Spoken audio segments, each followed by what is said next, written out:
have given these three sets of arguments, and of course the government has the benefit of these views. Predominantly, industry is of the view you must spend more. The economist view is sharply divided. And I think having factored all the views, finally when we come out with the answer a few weeks from now, and that will also depend on the kind of resource we have, the kind of growth potential that we have, the kind of tax buoyancy for next year that we anticipate. I think all these inputs will go into determining the policy of the government. No, that's exactly, you see, you'll have to wait. As I said, you normally don't talk about this, the finer specifics. It's not February yet. On the eve of the budget. But the fact is that all these inputs are available. Now, as far as the ratings are concerned, I think what's more important is that Indian economy has to be put on a sounder platform. Don't forget, India is one of the few economies in the world which survived 2001, which survived 2008, which survived 2015. And therefore, our own fundamentals have to be strong enough. And therefore, any budget really has to weigh the areas of weakness where investments are required, and therefore has to pitch in that direction. Now, if a budget for the cause of ratings goes in for sheer populism, it's not necessarily the cause of economics or even sounder politics that you are eventually fulfilling. Yeah. I think the Prime Minister had a valid point. Right. And the valid point is that at the end of the day, the government is not against the concept per se of subsidies. In a country where you have more than 25% of the people below the poverty line, you have to make sure that a very large section of the population is entitled to cheap food. You have to make sure that the farm sector, which is stressed, will have to be supported. And if you look at the whole structure of the Indian economy, it's the agricultural sector, particularly in the last 2 years when you've had a poorer monsoon, which has been stressed, and therefore you'll need to put funds into that particular sector. And therefore, there would be targeted subsidies. If I heard him right on the channels itself, the Prime Minister was saying that we are for rationalization, not for abolition. And I think that's a correct statement. That's an unexceptional statement for the reason that they must be targeted to the people who are entitled to them. Subsidies are not meant for wealthier people, they are certainly meant for the weaker. Therefore, yes, I think he was correcting the imbalance in the discourse. Yes. And the imbalance in the discourse comes that when you speak in terms of rationalization of subsidies, you speak in terms of almost abolition of the subsidies. How you can cut down the bill itself. He said, therefore, there are segments which are entitled to it, and therefore these will be target. You don't use the same argument when it is used in the context of giving some kind of tax breaks to other sections of the economy. I think the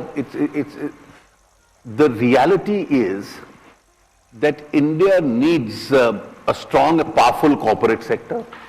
India equally needs a very strong, powerful agricultural sector. After all, you have 55% of the people dependent on agriculture.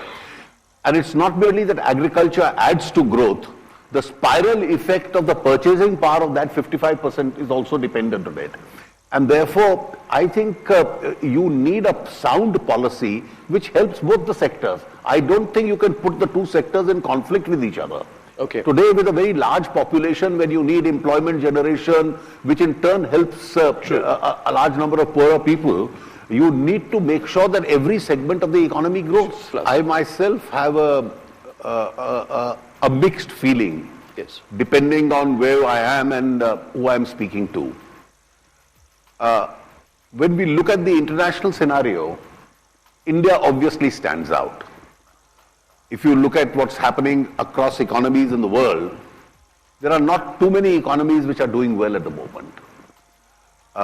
You have economies like Russia, Brazil, which are in the minus range. You have others who are in the marginal plus range. You have patchy growths, as is evident from the fourth quarter results in the US. Now, having said this, if suddenly you have an economy which is growing at 7.5%, it obviously stands out internationally. Yes.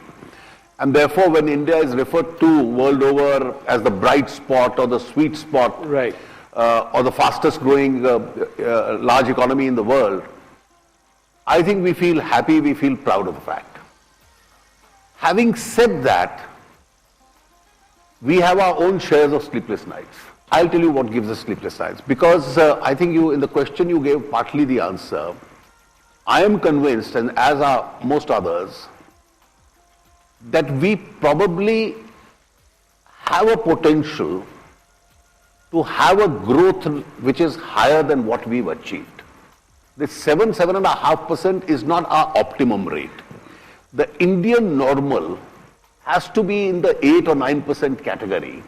And it's only then, if you grow at that pace, that you can get rid of poverty, you can have faster growth rates in India. Now look at the way China grew. For almost 3 decades, they came close to a double-digit figure, 9% plus. That's the average that they grew on. It's only then that the size of their economy expanded. And obviously nobody expected China to grow at 10% indefinitely. Yes. So if China slows down a little, it was only to be expected. Yes. But our opportunity has come now, and there are more than one factors which support us. We have a huge human resource, a trained human minds. We have a very large market. We have a large domestic purchasing power. We have a service sector economy which has in the past always touched somewhere close to a double digit. We have a potential for improving on our manufacturing. We have innovative skills. Our labor cost and wage costs are not rising as are rising in China. We are not a part of the factors which are the transition which is taking place in China. They are going through their own transition from manufacturing to services, from exports to domestic consumption. Their slowdown doesn't impact on us. Economies world over are doing badly because of oil commodity prices. Now that's a situation which suits us because we are net buyers of this. And therefore, given these advantages, what is it that we have to really do to put our house in order? Right. I think the first important thing is we carry on the structural reforms that we put in place. We concentrate on infrastructure, we concentrate on irrigation, we concentrate on improving on our agricultural productivity, improving our manufacturing sectors. And at the end of the day, what is it that you are asking for to get that cutting edge? That you must grow at a rate which is 1.5% faster than what you are growing today. True. And I think with all these changes, and hopefully in future, rain gods being kinder to us than they have been in the last 2 years, it's not a very difficult or an impossible target for India to achieve. So we all know that our potential is right there in front of us. And therefore, we have that potential. Let us not put it into partisan issues. No, not at all. There may be situations where even without taking growth measures, reform measures, you can grow by 8 to 9%. True. Merely because the global tailwinds are on your side. It did happen during the UPA government. But I am not on those comparisons. The fact is, today's global situation is such that it can put us in a position where we have a potential to grow. And we may probably be the only economy in the world growing at that pace. I agree. In the first instance, you get noticed. Then people are apprehensive. Do you have the appetite to continue with these reforms, or you don't have the appetite? And if we do demonstrate that appetite, and then investment flows increase into the country. I don't think you can read much out of that figure. For the simple reason, you have a situation where the global trade itself has shrunk. And if global trade has shrunk, everybody's share in that global trade is going to shrink. Secondly, a lot of this shrinkage is on account of lower values, partly lower volumes. But if, for instance, the oil prices come down, then 18% of India's export basket is refined oil. Obviously, the exports will shrink because the values have shrunk. And therefore, in value shrinking itself, exports will shrink. I think the current global situation, this is an adverse fallout which is taking place across the world. We are a part of that. I don't think you can use the word free fall as far as the rupee is concerned. How would you describe it? I'll tell you the reason. Till August, except the Swiss franc, rupee was the only currency world over which kept pace with the dollar because the dollar was hardening. It's only when the Chinese devaluation took place in August last year that the rupee started shaking.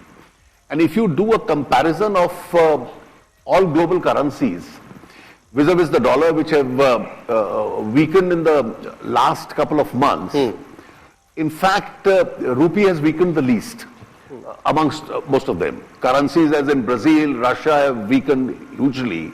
Other countries have also weakened. And against most other currencies, rupee hasn't weakened.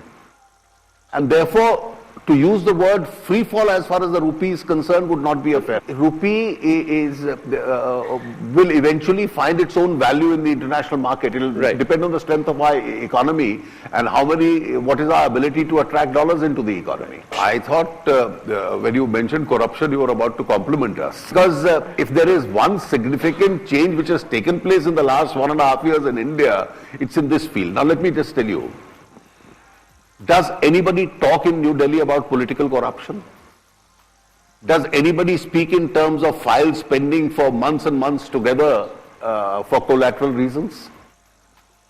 Are FIPB and environment, which are the two important clearances in Delhi, in a single case being held up for the reasons they were held up in the past? Nobody even whispers this. Also, mind you, institutional mechanisms are now being created where discretions are eliminated. Now, almost each one of the largest by the state, be it mineral, be it coal, be it iron ore, be it spectrum, today the rule is auction.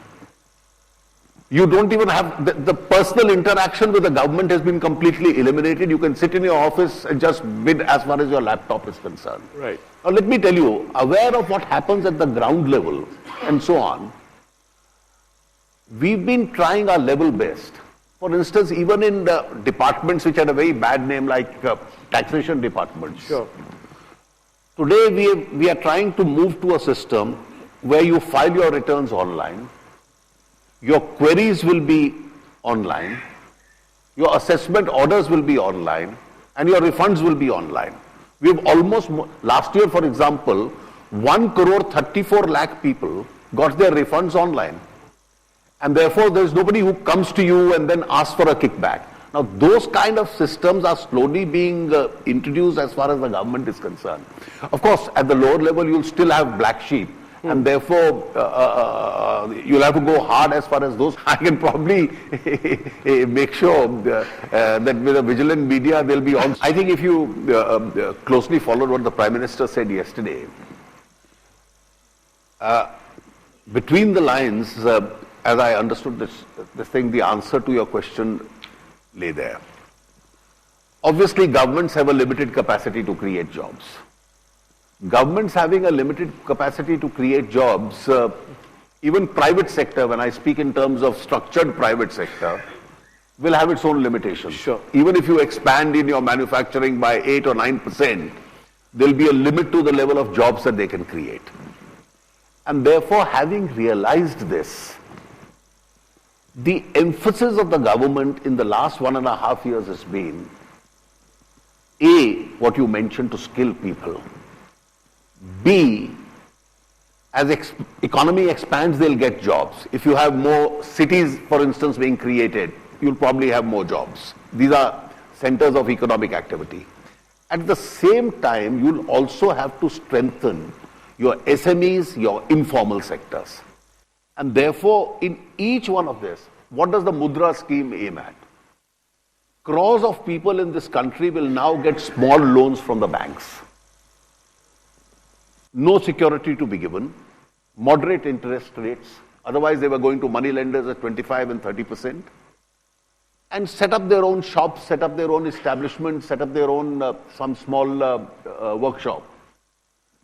And I must say, over the last few months, these have been runaway successful schemes. You have what is, at the end of the day, Startup India. What is Stand Up India? You are looking at women entrepreneurs, SC and ST entrepreneurs. In startup, you are looking for technology-oriented entrepreneurs, giving them tax breaks, giving them a funding mechanism. So this whole emphasis of funding these unfunded sections of society, that besides the structured employment coming from private sector and the state sector, you will have to generate a huge amount of economic activity at the ground level, that people are in a position to employ themselves and probably create a job or two. I think the slowdown in the global economy, just as the oil prices favored us, there is an adverse side. The first adverse side is what you mentioned, the shrinkage of the global trade and the exports. The second is that the global markets have all been very choppy. The global economy is integrated, and any development in any part of the world is going to impact on markets. It may also impact on currencies.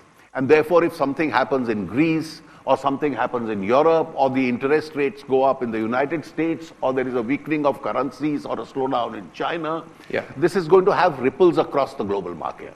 And it is these factors, so impact on markets, impact on currencies, has certainly not been because of domestic economic factors. The nations which you represent also run on taxes. You do as well, Mr. Jaitley. And they run on taxes, and the government must have legitimate taxes. Right. But at the same time, there must be no unfair taxation.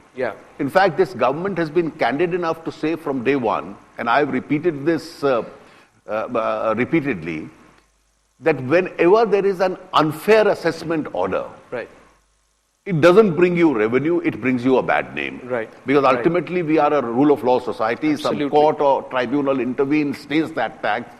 And in all those controversial assessments which were passed during the last government, or in a carry forward of what the steps the last government took, not 1 rupee till date has come into the coffers of the government.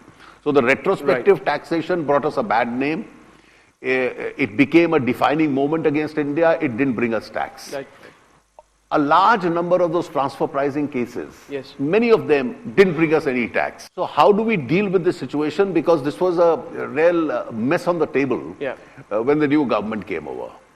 So we promised we won't have any retrospective taxation. We haven't had it. We promised that no new notices will be sent in those old legislations, and we stood by that.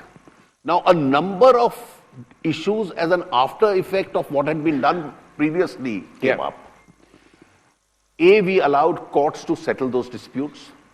Courts inevitably decided against the government because they found these were unfair demands. We had the best of legal consultations, took the matters to the cabinet and decided not to agitate those matters further, put a quietus to it. As a spiral effect of that, dozens of cases are now getting settled. Secondly, even when those issues of MAT, etc. came up, we resorted to other instruments, appointing an expert committee under the chairmanship of the chairman of the Law Commission, or even asking some eminent judge to mediate a taxation dispute. Now, we've been trying to put each one of those issues at rest. And today, as the two of us speak, 18 or 19 months after this government has taken over, there are about 2 or 3 of those issues left. Personally, I would like to see them being sorted out as expeditiously as possible. That's great. Either through a tribunal or a judicial process. And whatever way the courts will decide, we'll accept it. Please remember one fact. Governments have no power to set aside an assessment order. It can only be set aside by a judicial proceeding. And therefore, there will have to be a due process which is carried out. And only then, if the assessee is able to establish that this is an unfair order, we'll accept that verdict. These are informal occasions, and it's not necessary that you get into any political discussion at these forums. I certainly didn't have any political discussion with her. It's a different matter with many colleagues in the Congress party. I have been discussing GST in the past, but certainly this was not one of the subjects. Actually, it was how delayed is the rollout going to be? It was an important reform of the UPA government. Sure. So if I have to credit the authorship of the bill, I have to credit it to them. Yes. Now, if the author turns against his own script, yes, how do I make him see reason? No, but you've reached out. Are they seeing reason? I have reached out, I have spoken to them, I have visited them, I have explained to them. And I think, I hope they'll see reason. Did you reach out too late? I don't think that's factually correct, because session after session we've been speaking to them. Initially when the bill was introduced, they said, not this session, the next session. And then suddenly after 2 or 3 sessions, those 3 new objections came. Yes. On the specifics. I even have had a discussion with the colleagues in the Congress party on each of those 3 ones, and I hope they are flexible and see the rationale behind passing the GST. Yeah. After all, each one of them goes against the grain of what they themselves had drafted. You must keep one fact in mind. Every political party except the Congress is actively supporting it, including the UP allies. So even the RJD, the NCP, the JDU, they've said that they are openly supporting this bill. Each one of them has made statements. So there's not a single political party who goes with them. Every state, because this impacts on revenues of the states, including the Congress states, are actively supporting this legislation. Now, having said this, and then having said that, I credit them with the authorship, because ultimately it is Mr. Chidambaram who in 2006 in the budget announced that they will start working on this and created the Empowered Committee.